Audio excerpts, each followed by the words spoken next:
Welcome back to Backer Breaks It Down. Now we're going to take a look at lines, specifically writing the equation of a line.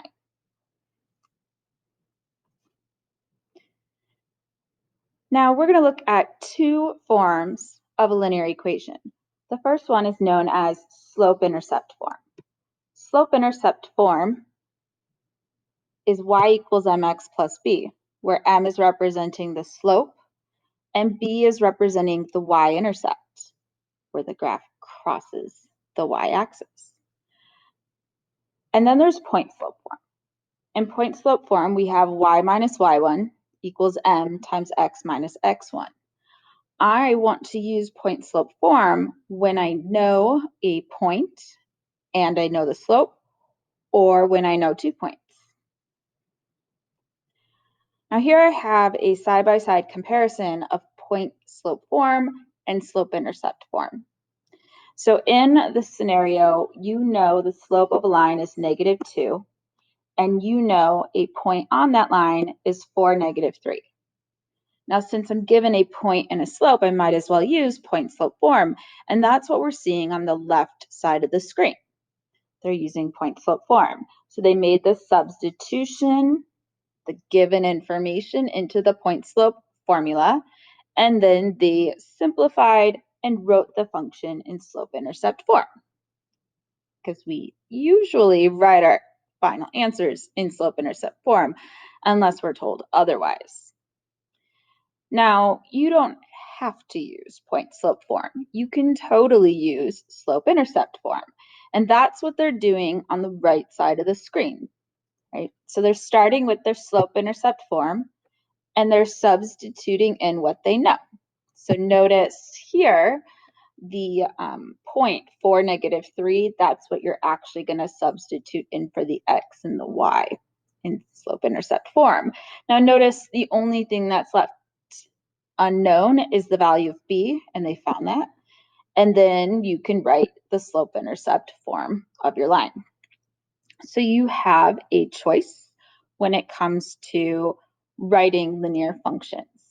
We want our final answer to be in slope-intercept form, so you can start with point slope form, simplify to slope-intercept form, or you can start with slope-intercept form, find b, and then just remember to actually write your function. The choice is yours. Right?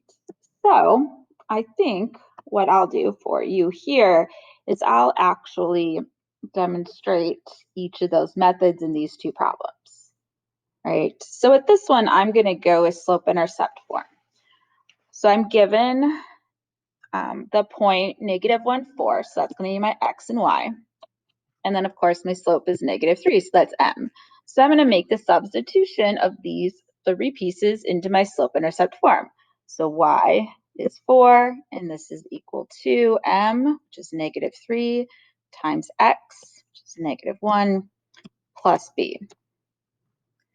So I'm going to simplify this and solve for b. And I get that b is 1. And then I just have to make sure I actually write my line. So I'm going to have y equals, the m value is -3 times x plus b. So the equation of this line is y equals -3x plus 1. In the next example, I'm going to use point slope form. So you can make a decision of which one you prefer. In this example, we're given 2 points. So I'm going to call one of them x1, y1. And I'm going to call the other one x2, y2. And no matter what, I need to know the slope of this line. So I'm going to use my slope formula to find it. So y2 minus y1 over x2 minus x1.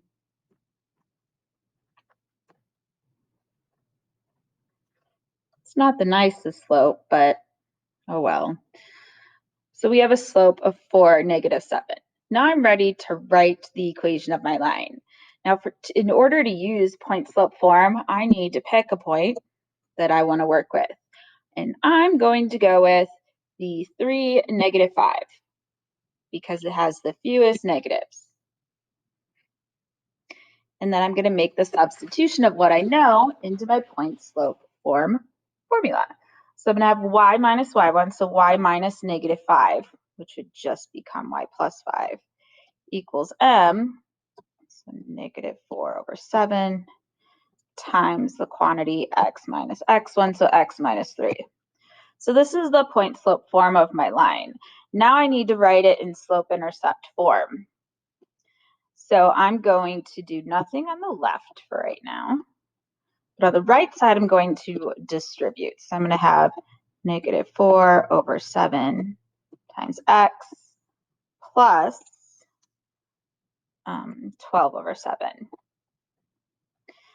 And then to get y by itself, I'm going to have to subtract 5 from both sides.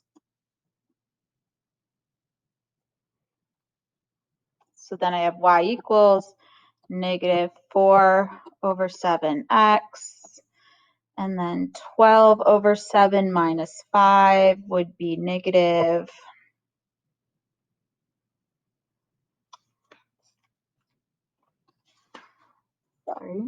-23/7. So not the nicest y-intercept there, but it is what it is. So these are the two ways in which I can write a linear equation. So I can use point slope form, or I can use slope-intercept form. Both ways work. I would maybe play around with each and see which one is your preferred method. Which one are you most comfortable with? Okay, because next time our backer breaks it down, we're going to be writing equations of parallel and perpendicular lines. I'll see you then.